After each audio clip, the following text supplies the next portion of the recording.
Peace and blessings, family. Peace and blessings. We are back with another Black History presentation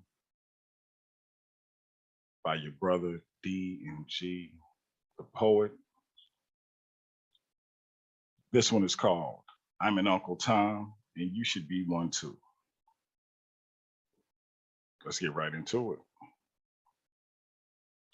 Honors and acknowledgments to Pastor Stephen Simpson and First Lady Isaiah Timpson and the entire Bethel Christian Assembly Faith Fellowship congregation.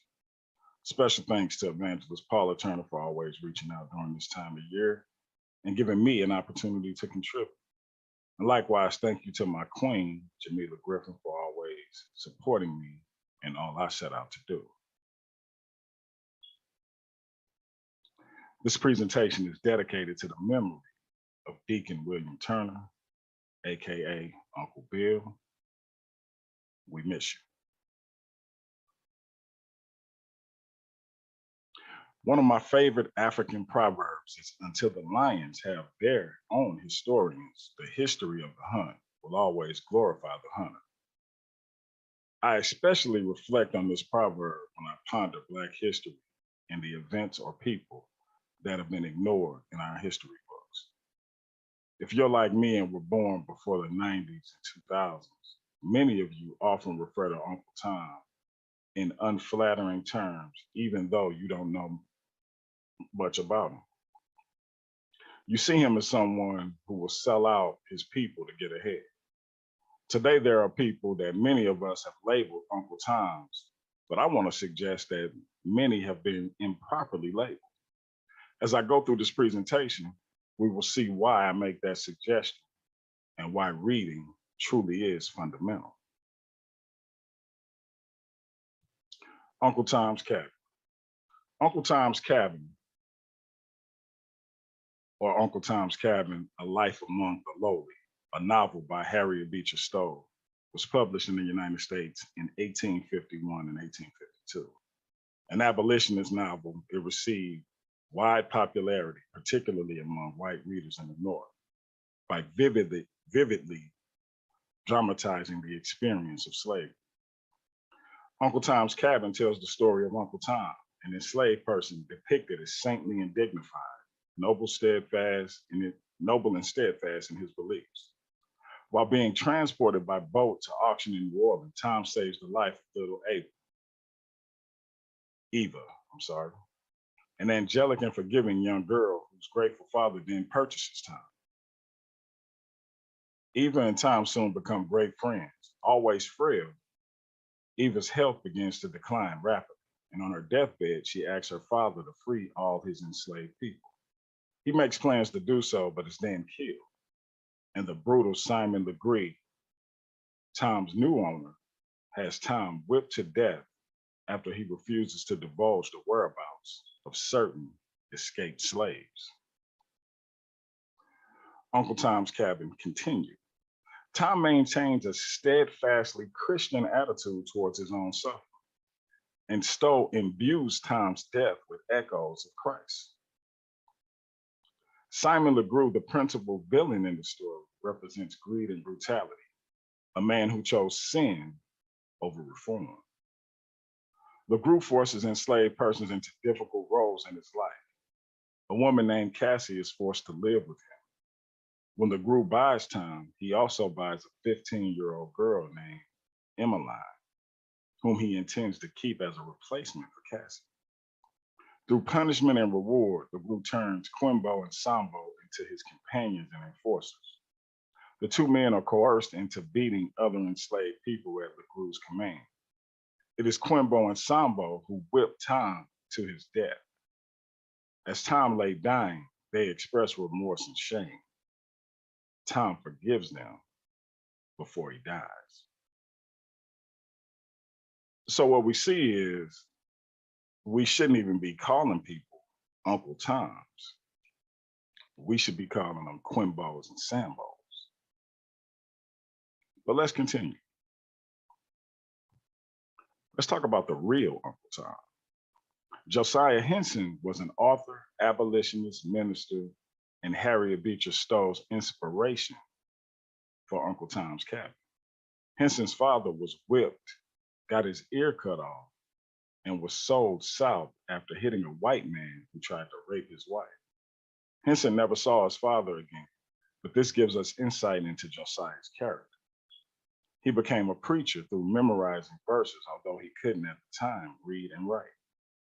In 1830, Henson ran away with his wife and two youngest children, walking over 600 miles to Canada. But he didn't stop there.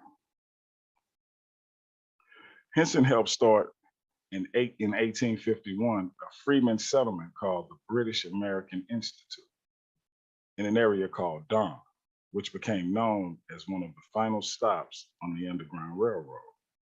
Henson repeatedly returned to the U.S. to guide 118 other slaves to freedom. It was a massively dangerous undertaking, but Henson saw a greater purpose than simply living out his life in Ontario, Canada. In addition to his service to the school, Henson ran a farm, started a grits mill, bred horses, and built a sawmill for high-quality Black lumber. So good, in fact, that it won him a medal at the first World's Fair in London 10 years later. There were significant overlaps between the lives of Josiah Henson and Tom, and readers familiar with Henson's story immediately saw them. Their real life and fictional slave owners both separated a mother from her child while she begged him not to tear the family apart. Both Josiah and Tom lived on plantations in Kentucky. Legree constantly beat Tom, and Tom was sold to pay his owner's debts before being sent to Louisiana, a fate Josiah just barely escaped. Both would cross the Ohio River in their daring escapes. Above all, it was Josiah's faith in God in the face of hardship that fused him to Stowe's hero. For both Tom and Josiah were strongly religious men. Not only would Henson, the real Uncle Tom, never receive a dime from Stowe's publishers, history itself didn't remember him kindly because of his connection to the fictional hero.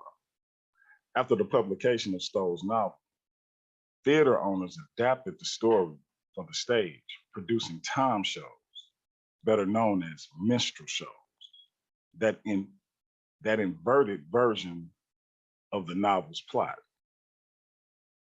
Played by white men in blackface, Tom was a caricature, an old hunchback with poor English who would happily sell out his own race to curry favor with his owner. Even though the novel was the best-selling book in the country, considerably more people saw one of these racist performances than read the book.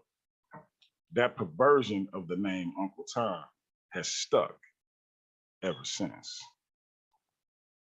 For his part, Henson used the publication of Stowe's books to agitate for change in the United States. He republished his memoir and used the funds to purchase his brother's freedom.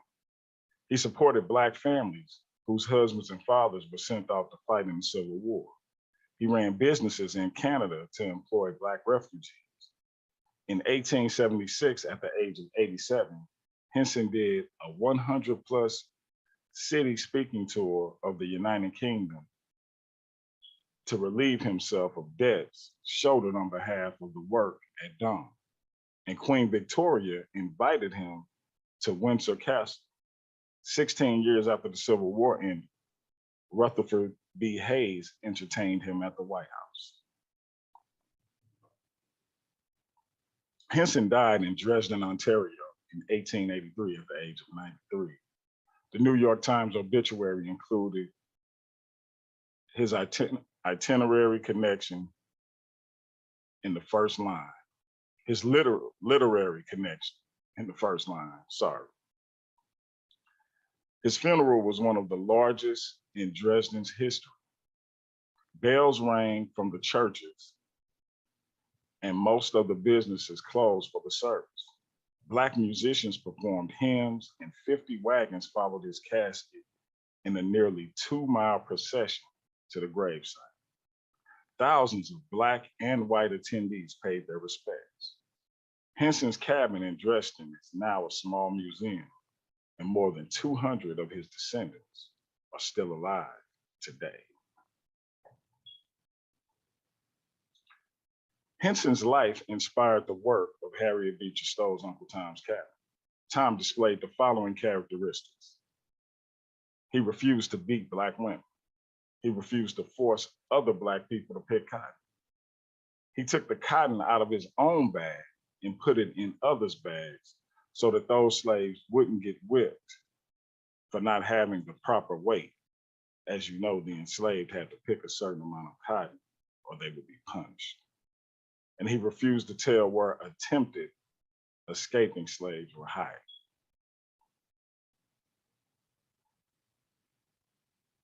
Interesting fact. This is a quote from Taraji P. Henson. I am a distant relative of Josiah Henson.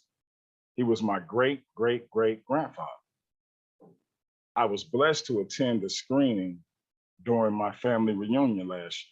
My dear friend Danny Glover narrated Jared Brock's documentary, Redeeming Uncle Tom, which will premiere on 200 plus PBS stations for Black History Month. It's about my incredible ancestor, Josiah Henson. Watch the film and discover the book, The Road to Dawn, at josiahhenson.com. That was 3 years ago in February. So Josiah Henson is the great-great-great-grandfather of Taraji P. Henson. Interesting, little interesting fact I thought I'd throw in there. So in closing, history has been unkind